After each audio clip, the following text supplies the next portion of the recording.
How many times have I denied myself of getting the new shoes or the new phone or just the latest thing, right? I've done this so many times, I'm actually so used to it. And you may wonder, like, what's the point? Why do I do these things? In order to be able to get something, you have to give something, right? We can either choose to give physically. So, for example, in order to get paid from a job, you need to go in and work so that you can get paid. That's exactly how it works. Nothing is really for free if you think about it. When it comes to investing, when it comes to saving money, when it comes to just achieving that financial freedom that we all desire, something has to give. And in order for something to give, right, we have to be willing to let that thing go or to give that thing. I'm going to give you an example of what I mean. If you want to start investing now, you have to give your money. You have to invest your money in something. Now, a lot of people, this is what they do. I want to make X amount of money, right? I want to make a lot of money, but how can I make that lot of money with very little amount of effort? That means I just want to give the minimum amount for the most reward. And this is really what screws up a lot of people. Now, have you heard about people trying to play the lottery? I'm sure you've heard about that. Have you heard about people trying to, gamble and hope that things work in their favor? Have you heard about people trading penny stocks, right? I'm sure you've heard about those as well. Or what about the other one, which I think is a little bit on the other side of things when it comes to investing, which is options. Now, all of this, right, when it comes to speculating, gambling, it comes with a lot of risk. Yes, you put down a little bit of money, but guess what? Your risk level goes way up. And what comes with that is the chances of also losing your money. Now, there is nothing trying again, I'm not here to judge anybody, right? I'm not here to say that somebody can do this and somebody can do that. Who am I, right? But one thing I want you to understand is that it's okay to do some of these things here and there, depending on what your values are, depending on what culture you're from, depending on what views you hold. Nothing against that at all. But one thing that you need to realize is that if all your money and all the money that you intend to be able to live financially free in the future is then used towards these things, that is where there's a problem. That is where you stand a chance of losing all your money, and that is where you may get into trouble. So here's the thing. How do you go about this in a safe way? Now, one of the things I always look at in my own personal life is that I look at my life in 3 stages. I look at my current, right? I look at somewhat of a mid-range, and I look at somewhat farther down the road, like retirement, okay? And I look at it in those 3 phases because that way I can plan for each phase. Things doesn't have to go according to plan. Things will change. But one thing I always say is that always start with the end in mind. So for example, if you are thinking that, all right, this is my plan, how do I want to live financially free? One thing is guaranteed. If we get old and we're able to stay alive up until a certain age that we can no longer work, that is guaranteed. So that means that time is ticking. Time is passing by each day. And if for any reason you fail to plan for that future, guess what? That future would come in no time. And then you realize that, oh, I haven't planned for this. So I always say that start with the end in mind. And that's where retirement accounts come into play. If you have an IRA, if you have a Roth IRA, if you have a 401k, whatever that might look like for you, depending on your situation, get it going. Start contributing to it.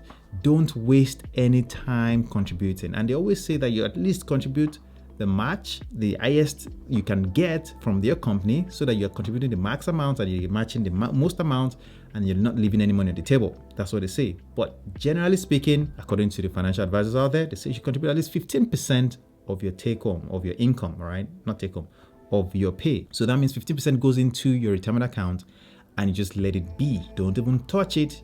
Don't even look at it. Just assume it's money that doesn't exist. Benefit of doing it that way is that now we start to look at what we take home. Whatever you take home after your retirement money is taken away, right, is now what we start to work with for our mid-range and our near-term or short-term needs. So let's talk about mid-range. That's the next thing I look at. Depending on your situation, depending on what your family structure looks like, if you have kids, if you plan to buy a house, maybe you plan to build a house, maybe you plan to do some other things in the future, right?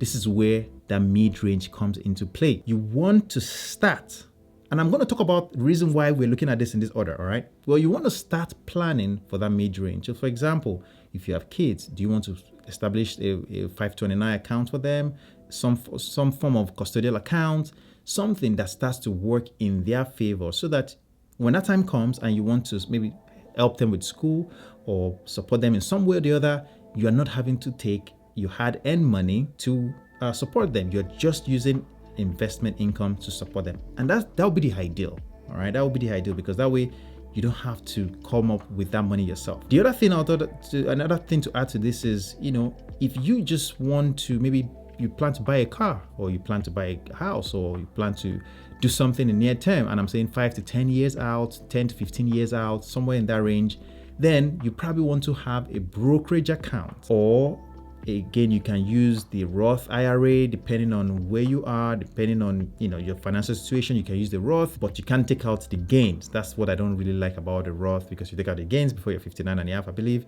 then you will be penalized for taking out the gains. But let's just assume that you can, use a brokerage account. That way, all you have to worry about is the taxes that you may have to pay depending on your situation. Then you start to use that brokerage account to contribute towards those goals. Then let's talk about the short term. Short term will be things like your emergency fund and things for your regular expenses. So for example, the need for a checking account becomes important, right? To pay bills, to pay your bills. The next thing that comes to that would be a savings account, where you can then focus on saving for short-term needs. And when I say short-term needs, I'm talking about like your emergency fund. I'm talking about like, something happens, you need some money right now. Where can I go to? That's where that comes in. And that's why it is recommended that you put this in a high yield savings account, where this money, even though it's not being used, is at least getting decent interest. Now, one thing to keep in mind is that interest is quite elevated right now in terms of inflation. So if your money, not interest, inflation is quite elevated right now. So if your money is not in an area, or is not put in a place where it's getting the most return, your money will be eaten away by inflation. So the buying power of your money reduces over time. So that's why you want to put it in the most efficient vehicle that is at least keeping up with inflation. So a high yield savings account might be something to consider. Now, in line with a high yield savings account, you can then think about maybe certificates of deposits, depending on where you are in your finances. If you have some extra funds, you can use a certificate of deposits to kind of just gain some return that is actually higher than high yield savings account. So a certificate of deposit then plays a role in just, money, because remember, once you put your money in a certificate of deposit, you can't touch it for that duration of time. Otherwise, you will incur some fees, like a penalty. But let's say you do a 6 months CD, then after 6 months, the money comes back to you. You put it back into a CD again, another CD, and you kind of just keep repeating the process to keep that money working for you while you still have your emergency fund liquid available to you. So if for any reason something happens, your first 6 months of money, let's assume, right, you have 6 months worth of emergency savings, right? The first 6 months is available to you to use right now. And then let's assume that things doesn't get better and you exist at 6 months. Hopefully within that period, your certificate of deposit becomes available to you, and then you can use it to then extend. It's almost like an insurance. You kind of use it to extend yourself in surviving until things turn around, assuming things get that bad. Hopefully things doesn't go that bad. Hopefully, right? So that is really my approach to this. Now, like I said, things always happen. Plans always change. The economy always tanks. Opportunities will come up along the way. And this is where you always have to be open to taking risks. Understand that there are times when these opportunities would come once in 10 years.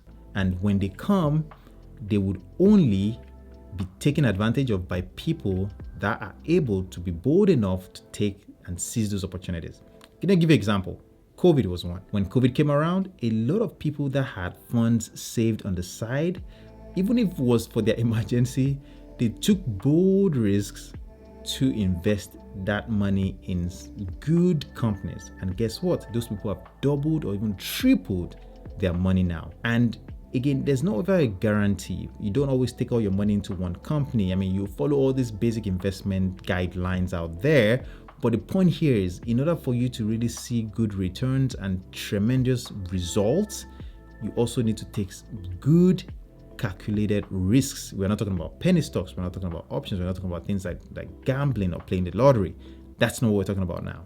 We're talking about just taking smart calculated risks that has proven good results over time. So I hope that you would take these lessons and I hope that you can implement them. If you have found value in this one, please don't forget to drop a like on the video, and I would love to see you in the next.